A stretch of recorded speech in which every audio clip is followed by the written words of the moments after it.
Another sign of spring, some major road construction projects resumed today. A portion of the 3990 expansion project in Rock County is underway after being delayed last year. Evelina Jones has more on what impacts businesses might see in the coming months. Today marks the start of construction for a portion of the 3990 expansion project at the Newville Edgerton exit and the Rock River bridges. And though it'll take months to complete, business owners say they're hopeful customers will keep coming through the doors. There is some nervousness. It's a sense of the unknown of what the orange cones will bring that makes business owners like Scott Malone unsure of what to expect. People can avoid, get used to the construction.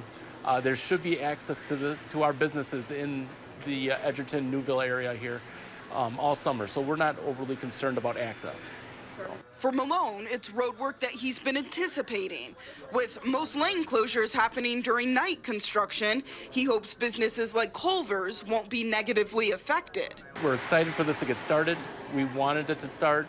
We're looking forward to the improvement. That's part of things getting better in Newville.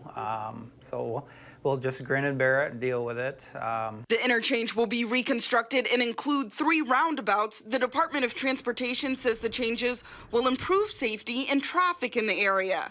It's all a part of the bigger project to widen the interstate from the Illinois state line to the US 1218 interchange. Coming in at top speeds, semis, and then they have load shift coming in at that speed, and then winter and snow plow. Now we're going conventional diamonds where you're only going up or down. It allows better acceleration and deceleration for entry and exit of the ramps. Businesses will remain open, but for restaurants who rely on the interstate for more than 50% of their business, and even more in the summer, they're hoping the cones will direct customers to their doors. That's their busy time, the summer, so we'll wait and see on that. Evelina Jones reporting the interstate widening and Rock River Bridge replacements are expected to be complete in the fall of 2018. Combined, the projects cost $48.4 million.